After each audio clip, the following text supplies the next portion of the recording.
Hello, good day everyone. This is Sir Jet and welcome to another episode of the History Lectures. Today our lesson is History's Sources. Have you ever wondered how we got our history? Have you asked yourself, where did we get all those information in the history books? They must come from somewhere. Who gathered them together? Where did that person dig up all those information? So today, we will answer that question. Are you ready? Let's now focus on our TV screen. Okay, so that history book is the book that we used to have, or we used to read when we were in high school. And it's written by a historian. But where did he get all those stories that we read in the history books?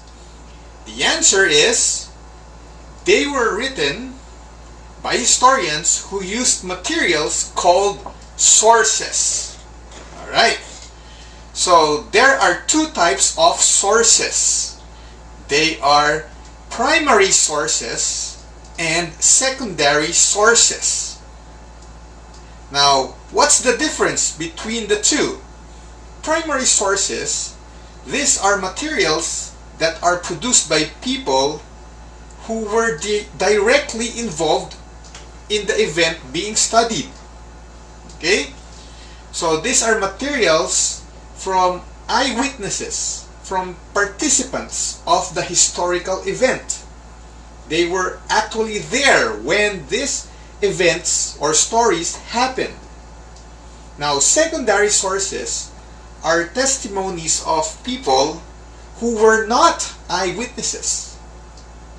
They were not present in those historical events, but they got it from another source, and they are retelling the story. So that's the meaning of secondary sources. So which of the two do you think is more reliable? Of course, the primary sources. But the secondary sources are also of big value. It doesn't mean that if it's secondary, it's not good. Because sometimes, if there are no primary sources, we have to rely solely on secondary sources. So both of them work together for the historian. Now let's talk about them one by one.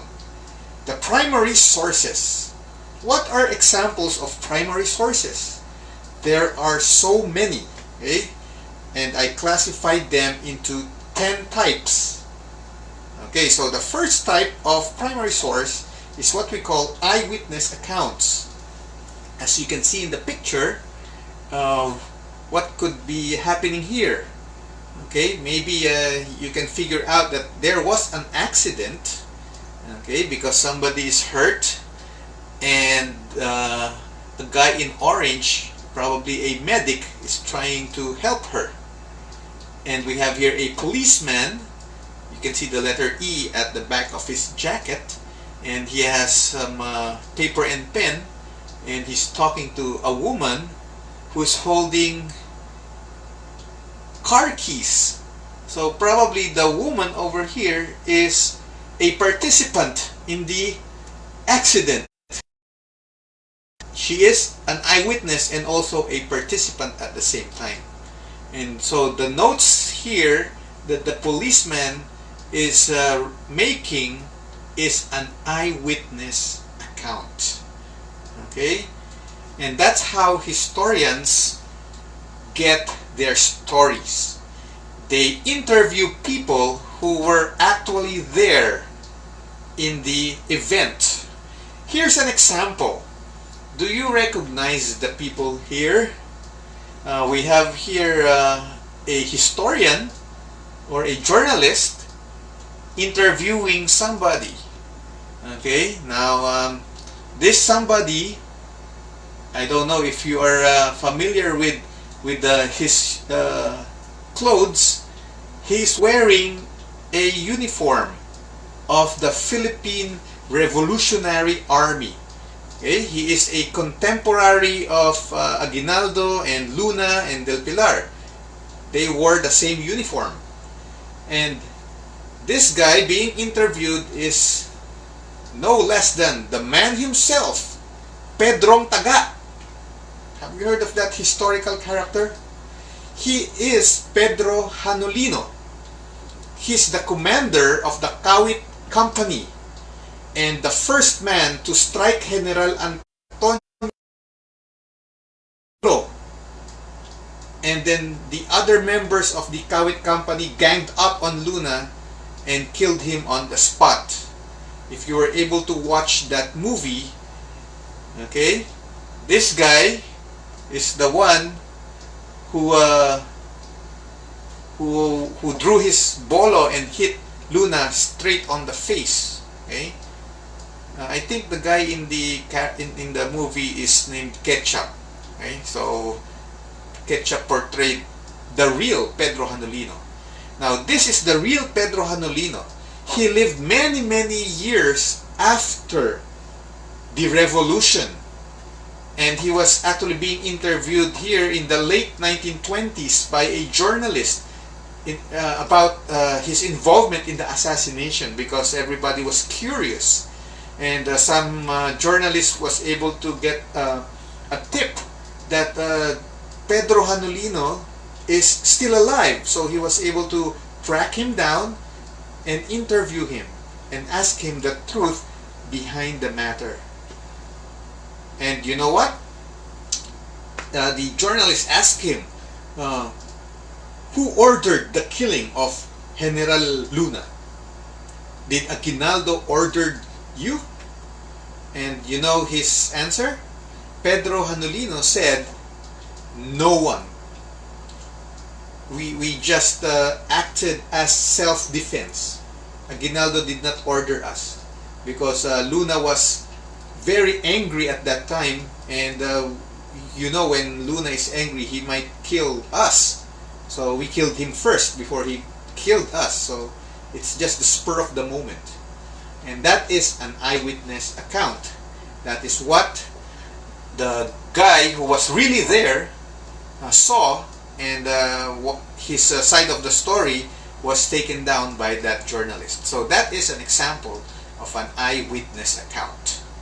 They are very valuable for the historians. Now, the second type of source, of a primary source, is primary documents. And these are diaries, letters, treaties, contracts, government records, and the likes. Okay, so they can be printed or handwritten, and they are dug up by some historian, and the contents there is studied and was put in the history books. Like, for example, this is the contract of the lease of Sulu. Lease of Sabah.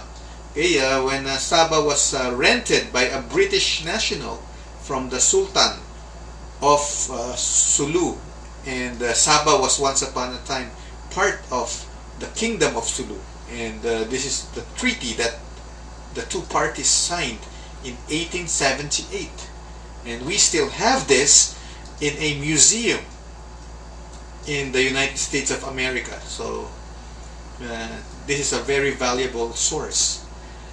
Okay,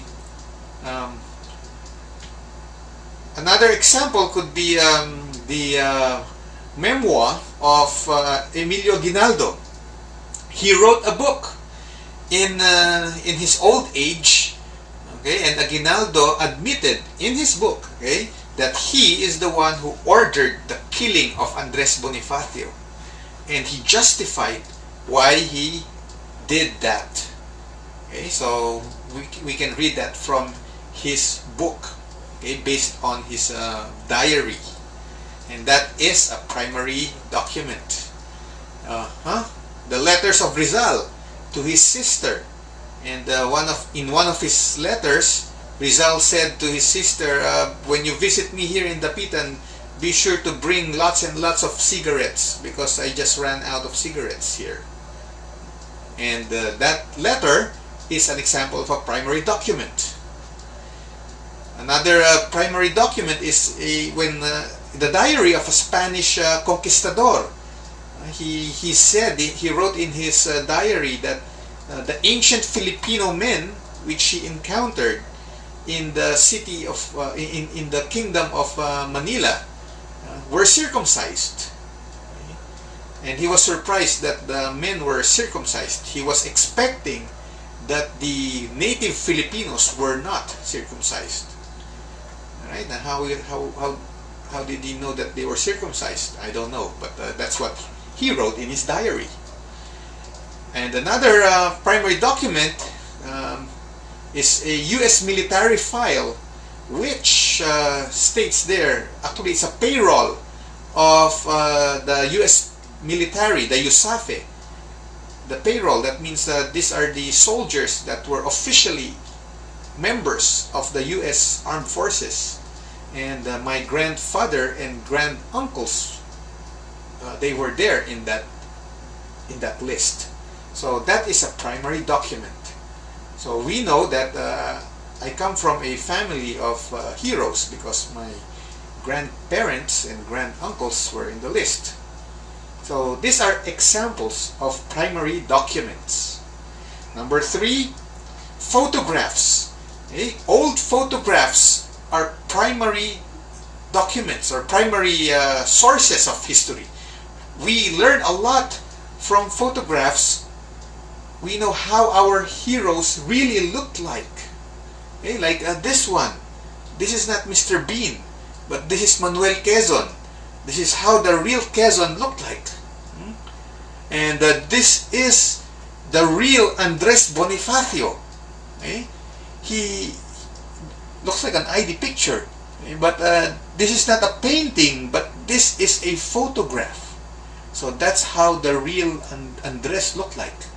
And how about this one? Do you think he's handsome? That is General Goyo.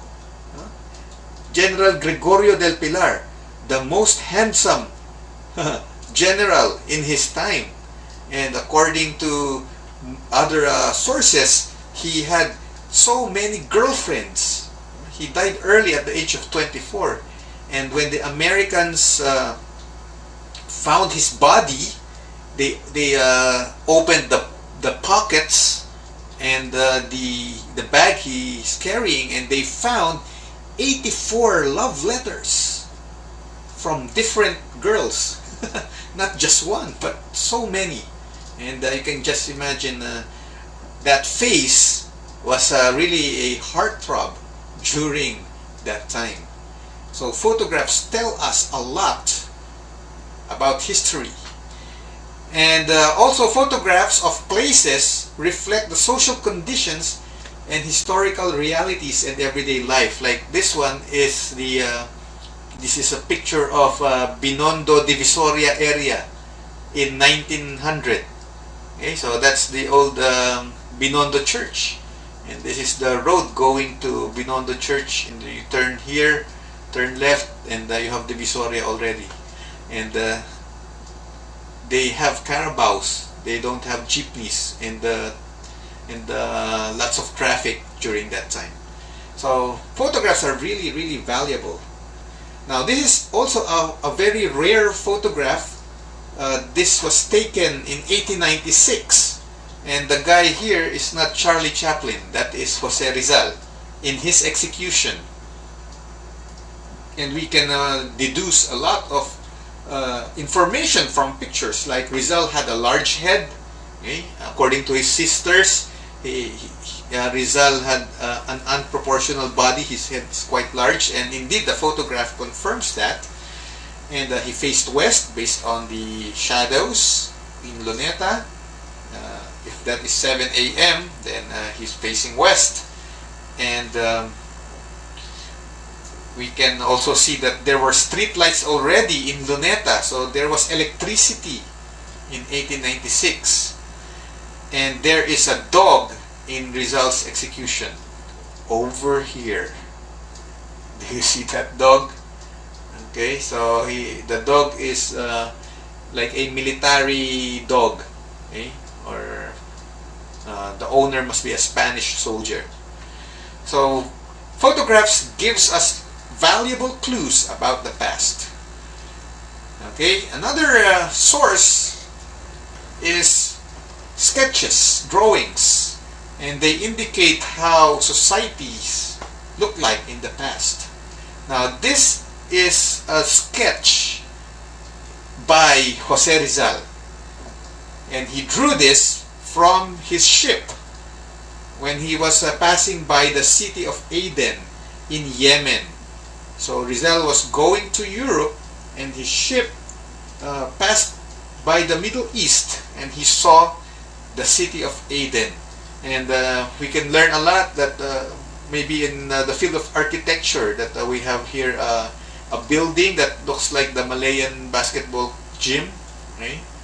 And then they have a dome already. Okay, so during that time, or in this place, domes and arches, okay, for windows and door frames are very common. So we learn a lot from old sketches. Okay, here's another valuable set of sketches. These are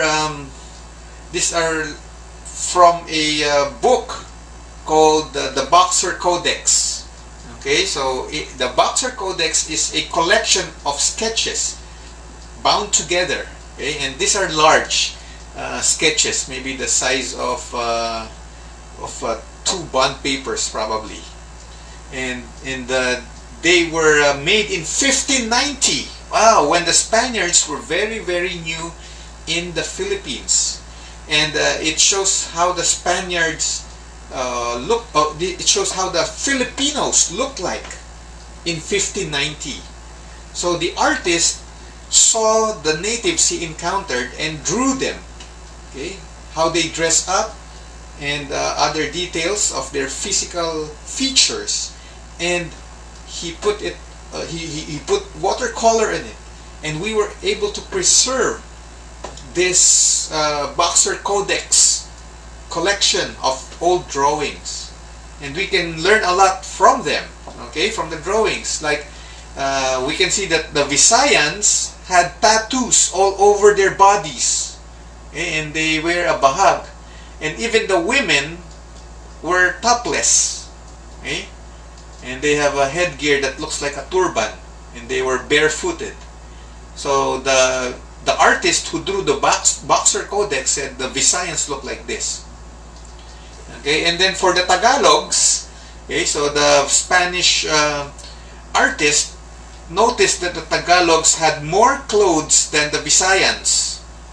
Okay, but they had lots of gold on their bodies, golden necklaces, golden bracelets, golden knee pads, whatever they call that. Even their weapons had golden handles, and golden earrings also, and gold was so abundant in the land of the Tagalogs. Alright? And the Spaniard also noticed that aside from the Tagalogs and Visayans, there were also people in the mountains called Negritos, and they were dark-skinned, curly-haired, okay, and they wore a bahag, they have bow and arrow to hunt animals, they were barefooted, and the women were topless. So this is 1590. That's how Filipinos look like, based on primary sources, okay, old sketches and drawings. Number 5, old maps. They are also valuable sources of history. And in this case, this is the old map, and this is the modern map, okay, of Intramuros in Manila. And we can see that once upon a time, Intramuros was an island. You see, there's water all over, or water around the walled city of Intramuros. There's a wall around the city, streets inside, but we have here the Pasig River and some other water here, a natural moat protecting the walled city of Intramuros. But now, modern Manila or modern Intramuros, there's no more water around Intramuros. We only have a river. This is the Pasig River, and this is Manila Bay, and it's just green around Intramuros, and so it's now solid land. Okay, no more island. Okay, so an old map gave us that clue that Intramuros was once upon a time an island. Okay, here's another old map. This is the Murillo Velarde map. This was done by a Spaniard, and we can see that in this old map, the Scarborough Shoal over here, and even the Spratly Islands, this is Palawan, there are dots here, small dots beside the island of Palawan, were already in the Philippine map. So for the Spaniards, they say that Las Islas Filipinas includes the islands here near Palawan, which is now what we call the Spratly Islands, and the Scarborough Shoal here, which they once called Panakot. Okay, and that is one proof, okay, that we showed to the world that the Spratly Islands belong to us and not to China, because long time ago it's already in our maps. Okay, so a very old map made in the 1700s gives us a lot of clues about the past.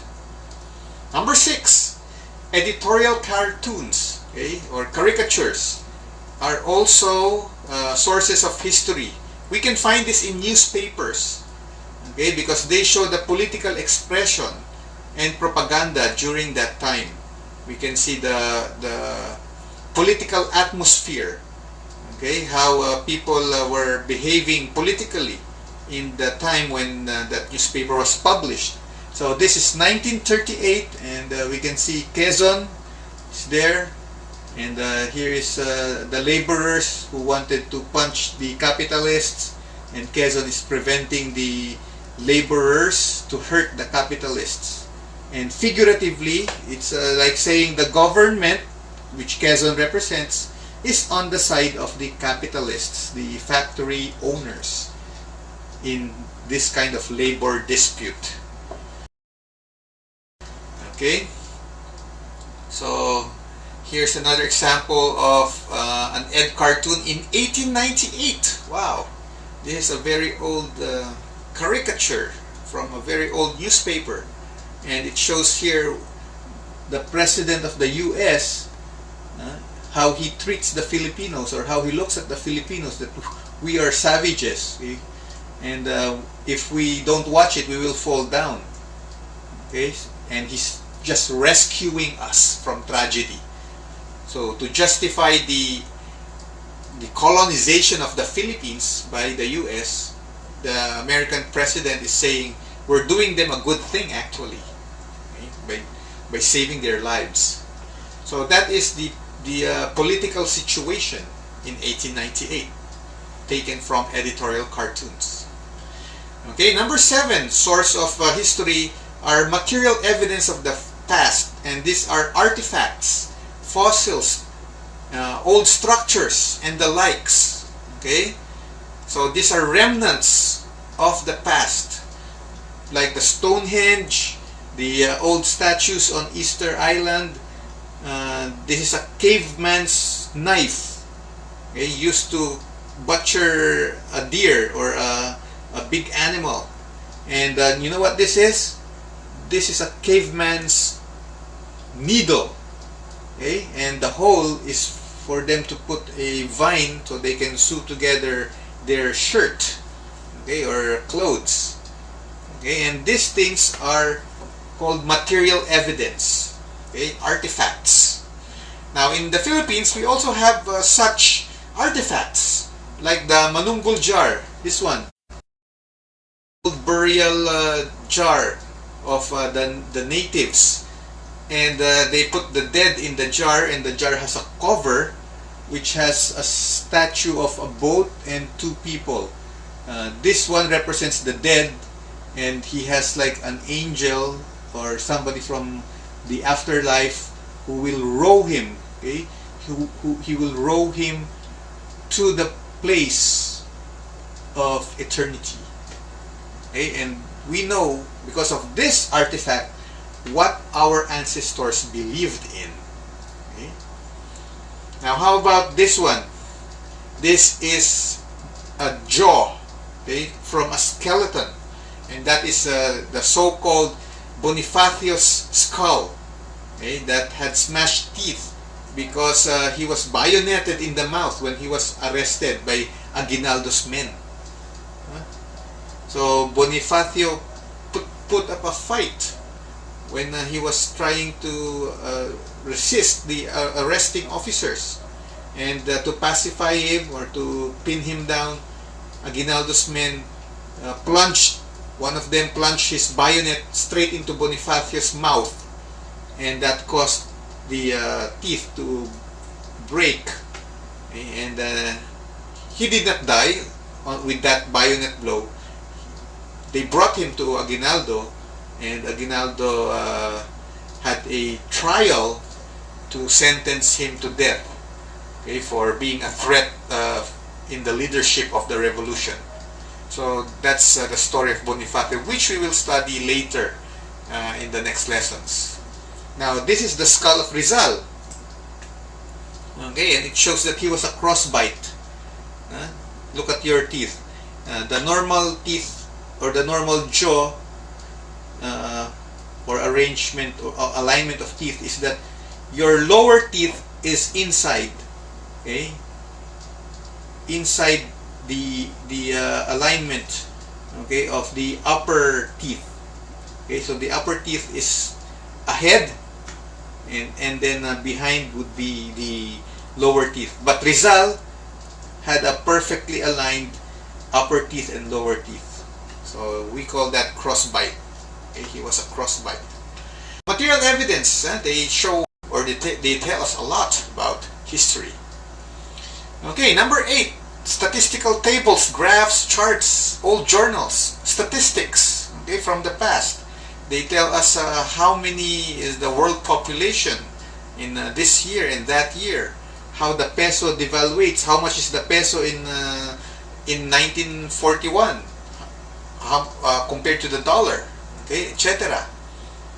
Okay, inventory of carabaos. How many carabaos were there in the Philippines in 1990, 91, 92, 93? And you can add so many more data. Maybe 50 years from now, people will study how many COVID-19 positive cases were there in August, September, October. So these are also sources of history, primary sources of history. Number 9, video and audio recordings. 50 years from now or 100 years from now, the videos that we have will be watched by the people in the future, and they will learn about our time. Okay, like this one, the flying punch. Okay,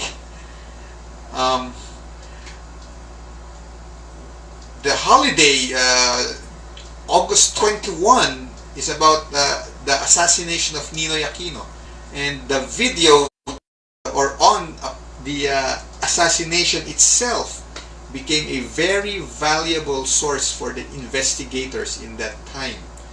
And in our time, it's also a very good review material of how Ninoy was assassinated. Okay, so keep your videos, keep your audio recordings. They will be primary sources of history in the future. And number 10, music and the arts. These are actually sources or primary sources of history because they reflect the period when they were created. Okay, so the music during Beethoven's time, okay, what do we learn? They just play the piano and violin. They don't have drums and electric guitars. Okay? The lyrics of the songs were religious, But now it's anything goes, right? And then the type of beat is really hard in this time, fast and confusing, and some say stressful. Because that's the times. Our time is very stressful, fast-paced, confusing, compared to Beethoven's time when everything was still and quiet and peaceful. So the music is a reflection of the times. And so is arts. Paintings. This is an Amor Solo painting, probably painted before World War II, okay, around 1920s or 1930s. And we can see how life looked like in that time. That teenagers were helping their parents take care of their younger siblings, and the teenagers would help also cook food for the family. Okay, and then people's work were planting. They don't go to offices, they don't go to factories, and they have the bilao to sort the rice, and the clothes. The women wore long skirts. You won't see girls wearing very short shorts in that time. And so paintings are good sources of history. Alright, so let's review the 10 primary sources: eyewitness accounts, written documents, photographs, drawings, sketches, old maps, caricatures, artifacts, graphs and charts, video and audio recordings, and music and arts. So a historian would gather the stories that he would write in the history books coming from these primary sources. Fantastic. Now, how about secondary sources? So, as I've mentioned a while ago, secondary sources are testimonies of anyone who is not an eyewitness, but it's still valuable. Okay? You don't throw away secondary sources, because they also can complement or supplement the stories that the primary sources give. So examples of secondary sources are your textbooks.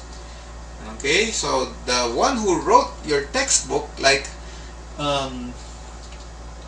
Teodoro Agoncillo, okay,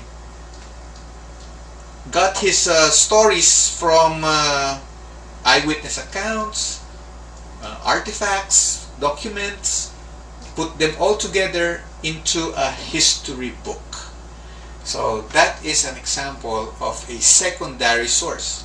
The processed bits of information turned into a book is a secondary source. Okay, so history books, textbooks, and interviews with a secondary source. A person was not there, but he can tell you something valuable. Like, for example, you're able to find the great granddaughter, okay, the great granddaughter of Rizal's girlfriend.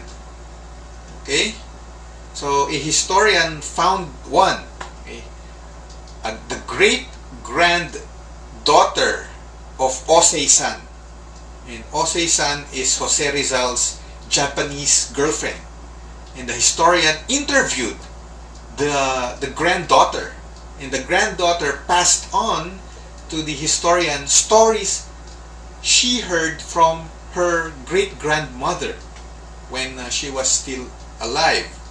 Okay, so the story is this, okay, that Osei-san lived up to the 1940s, and from Rizal's death in 1896 up to 1940s, Osei-san collected stamps from the Philippines and the money, okay, from the Philippines bearing Rizal's portrait, and she said that she was proud, telling her grandchildren that she was the girlfriend of the national hero of the Philippines.